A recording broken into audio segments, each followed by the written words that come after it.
ሰላም ውዶች እንዴት ናችሁ? እኔ ሰላም ነኝ። ግብዣ እንግዲህ ሁላችንም በማንገዘው ላይ ኢንተርቪው እንደተደረገች እናውቃለን። አሪፍ ጊዜ ነበራት እና ጉድ ጉድ ጉድ ነው ያወጣኝ ማለት ነው። እስከ መጨረሻው ስሙት። ቦቼ ጋር ምንም አይነት ፍቅር ግንኙነት እንደሌላቸው ከአቢኒም ጋር እንደዛው ነው እንግዲህ የተናገረች ለስራ እንደነበረ ማለት ነው። እኛ ዝም ብለን ነበር ማለት ነው። የግብዣን ኢንተርቪው ማለት ነው። ጋይስ ማን ነው እስከ መጨረሻው ያየው? እኔ ከመጀመሪያው እስከ መጨረሻው ሳዳምጥ ነበር እና አሪፍ ኢንተርቪው ነው የተደረገች። እንዲሁም ደግሞ ረጃጅም ኮሜንቶች ተኮምተውላታል ማለት ነው። የእሷን ህይወት የቀየረ አምላክ እንግዲህ እኛን የሚቀይርልን የሚላለና ማይል የለም። ምክንያቱም አሁን ያለችበት ደረጃ እንግዲህ እንደምታዩት ደስ የሚል ነገር ነው እና ምን እንዳላት ታውቃላችሁ?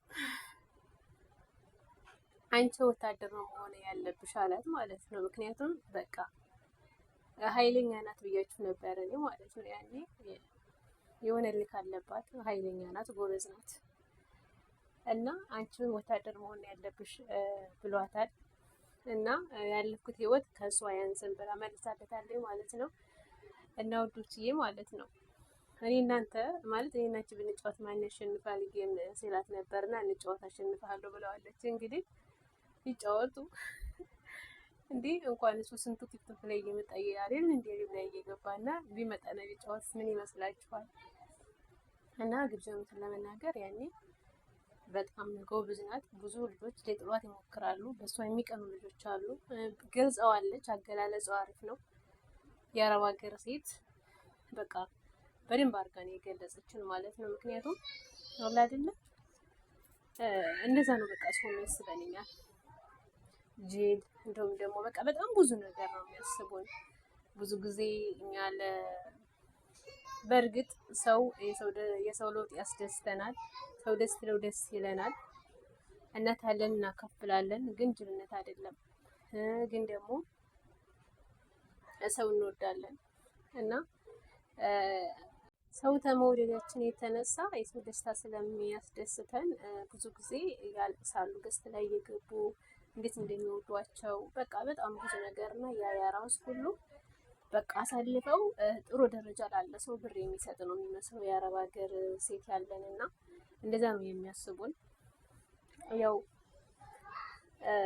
ማንም እንደማይረዳን እንዲሁም ደግሞ በቃ አይደለ በጣም አድርጋ ነው የገለጸችን። እሱም ደግሞ ለምን ብር ይሰጣሉ እንደዛ ሆኖ ሰርተው እያለ ለምን ብር ይሰጣሉ ነው ያለው። እንግዲህ በነገራችን ላይ አረብ ሀገር አይደለም ለማን ነው ብር የምትሰጥ? በእርግጥ ለእህት ለወንድሞቿ ትረዳለች። ከዛ በተረፈ ግን ወይም ደግሞ አፍቀራ ንግጧት በቃ አይደለ ባሌ ነው ምናምን ብላ እንትን ልትል ትችላለች። ያ ደግሞ አለስ ያለ ነው ይቋረጣል። በእርግጥ አሁን ላይ ማለት ነው ሴት ልጅ አረብ ሀገር መታ ለማንም መታ ለወንድም ለእህት ለእናት አሁን በአሁን ሰዓት አያስፈልግም።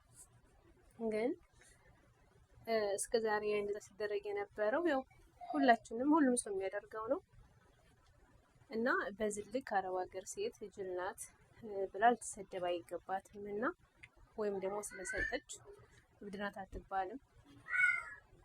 እና ውዶችዬ ማለት ነው በእርግጠኝነት ማነው ኢንተርቪዋን እንደኔ ረጅም ሰዓት ከፍቶ ያዳመጠውና ምጥ ኢንተርቪው ነው። በደንብ አድርጋ ህይወቷን ለማብራራት ሞክራለች ማለት ነው። እና እኔ ደግሞ በጣም ያስገረመኝ ነገር ልንገራችሁ። ምንም አይነት ፍቅረኛ የለኝም አላለች። ፍቅረኛ እንደሌላት ተናገረች። ቦችን ፍቅረኛዋም አልነበረም፣ እንዲሁም ደግሞ አቢኒም ፍቅረኛዋ አልነበረም ማለት ነው። በቃ ስራ ለመስራት ነበር እዛ ጋር የተባባሉት እንጂ እኛ ነን እንጂ ፍቅረኛሞች ያደረግናቸው። እሷ እንግዲህ ፍቅረኛ የለኝም ያሳለፍኩትም ነገር እንደዛ አልነበረም ብላለች። እና በጣም ነው የሚያሳዝነው ታሪኳ። እንግዲህ እንዳያቸዋል አንደኛ ተናግረዋለች። ያው እኔ አንድ ላይ መብላት መጠጣት ያስደስተኛል። በዛ ላይ ደግሞ ይሄንን ወደ ሱስ ለመለማመድ ትኩረት ለመሳብ መተው ወደ ህይወቴ ከዛ ትሄዷለች እና ይሄ በጣም ነው የምር እነሱ እንደዛ ያደርጋሉ እስከማንል ድረስ ነው ይሄን ነገር አደረጉ እያለች ያለችውና ደግሞ እሷ ምን ታይሏ አትልም በርግጥ ምክንያቱም ሚዲያ ላይ ወጣ እንደዛ አትልም እና ያሳዝናል። ፍቅረኛዎችም አልነበሩ ቦችም አቢኔም ፍቅረኛው አልነበሩ። ሱብሃንአላህ። ለማንኛውም አሪፍ ቆይታ ነበራት ከእንትና ማን